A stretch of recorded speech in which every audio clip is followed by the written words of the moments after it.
ಇನ್ನು Iran Israel ನಡುವೆ ತಾರಕಕ್ಕೇರಿದೆ ಸಂಘರ್ಷ. ಸೊ ಸೆಂಟ್ರಲ್ ಇಸ್ರೇಲ್ ಮೇಲೆ ಇರಾನ್ ಬ್ಯಾಲಿಸ್ಟಿಕ್ ಕ್ಷಿಪಣಿ ದಾಳಿ ಮಾಡಿದೆ. ನಾವು ಹೇಳ್ತಾ ಇದ್ವಿ ಈಗ ತಾನೇ ಅದರ ಬಗ್ಗೆ.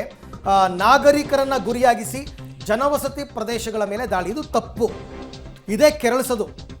ಕಟ್ಟಡಗಳು ಧ್ವಂಸವಾಗಿದೆ, ಜೀವ ಉಳಿಸ್ಕೊಳ್ಳೋದಕ್ಕೆ ನಾಗರಿಕರು ಪರದಾಡಿದ್ದಾರೆ. ಕಟ್ಟಡದ ಒಳಗೆ ಹಲವರು ಸಿಲುಕಿರುವ ಶಂಕೆ ಇದೆ.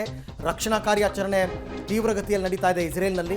ನಿನ್ನೆ ರಾತ್ರಿ ನಡೆಸಿದ ದಾಳಿಯಿಂದ ಸೆಂಟ್ರಲ್ ಇಸ್ರೇಲ್ನಲ್ಲಿ ಭಾರೀ ಹಾನಿಯಾಗಿದೆ. ಇರಾನ್ ಇಸ್ರೇಲ್ ನಡುವಣ ಸಂಘರ್ಷದಲ್ಲಿ ನಾಗರಿಕರನ್ನ ಗುರಿಯಾಗಿಸಿ ಇರಾನ್ ಅಟ್ಯಾಕ್ ಮಾಡ್ತಾ ಇದೆ. ಇಬ್ಬರ ನಡುವೆ ಇರತಕ್ಕಂಥ ವ್ಯತ್ಯಾಸನೇ ಇದು.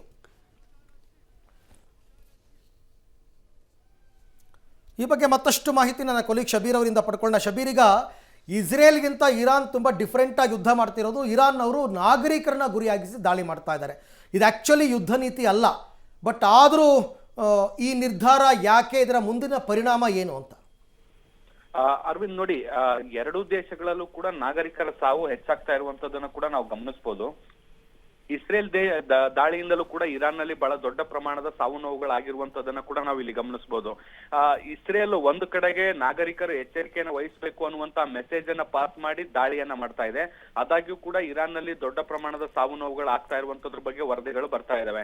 ಈ ಕಡೆಗೆ ಇರಾನ್ ಯಾವುದೇ ಮೆಸೇಜ್ ಗಳನ್ನ ಕೊಡದೆ ನೇರವಾಗಿ ದಾಳಿಯನ್ನ ಮಾಡುವಂತ ಪ್ರಯತ್ನವನ್ನ ಮಾಡ್ತಾ ಇರುವಂತದ್ದು ಒಂದ್ ರೀತಿ ಯುದ್ಧ ನಿಯಮಗಳನ್ನ ಉಲ್ಲಂಘಿಸುವಂತ ಕೆಲಸಗಳು ಕೂಡ ಆಗ್ತಾ ಇದಾವೆ.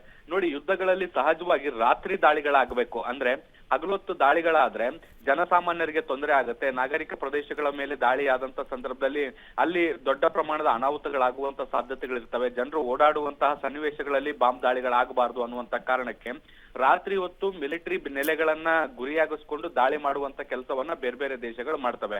ಆದ್ರೆ ಇರಾನ್ ಮತ್ತೆ ಇಸ್ರೇಲ್ನ ಸಂಘರ್ಷ ಯಾವ ಸ್ವರೂಪಕ್ಕೆ ತೆರಳಿದೆ ಅಂದ್ರೆ ಅಲ್ಲಿ ಹಗಲೊತ್ತು ಕೂಡ ದಾಳಿಗಳು ನಡೀತಾ ಇದಾವೆ. ನಾಗರಿಕ ವಸತಿ ಪ್ರದೇಶಗಳನ್ನ ಉದ್ದೇಶ ಪೂರ್ವಕವಾಗಿ ಟಾರ್ಗೆಟ್ ಮಾಡಿ ದಾಳಿಯನ್ನು ನಡೆಸುವಂತ ಕೆಲಸಗಳು ಕೂಡ ಆಗ್ತಾ ಇದಾವೆ. ನಿನ್ನೆ ನಾವು ಗಮನಿಸಿದ್ವಿ, ಇರಾನ್ ಇಸ್ರೇಲ್ ನಲ್ಲಿ ಇರುವಂತಹ ಬಹುದೊಡ್ಡ ಆಸ್ಪತ್ರೆ ಒಂದರ ಮೇಲೆ ದಾಳಿಯನ್ನ ಮಾಡುವಂತ ಕೆಲಸವನ್ನ ಮಾಡಿತ್ತು. ಮೊದಲಿಗೆ ಅದನ್ನ ನಾನು ಮಾಡಿಲ್ಲ ಅಂತ ಹೇಳಿತ್ತು, ಅದಾದ್ಮೇಲೆ ಅದನ್ನ ಒಪ್ಕೊಳ್ಳುವಂತ ಕೆಲಸವನ್ನ ಮಾಡಿತ್ತು. ಅಂದ್ರೆ ಎರಡೂ ದೇಶಗಳು ಕೂಡ ನಾಗರಿಕ ಪ್ರದೇಶಗಳ ಮೇಲೆ ದಾಳಿಯನ್ನ ಮಾಡ್ತಾ ಇರುವಂತದ್ದು ಕೂಡ ಇಲ್ಲಿ ಗೊತ್ತಾಗ್ತಾ ಇದೆ. Okay Shabbir, thank you. ತಮ್ಮೆಲ್ಲ ಮಾಹಿತಿಗೆ ಧನ್ಯವಾದ.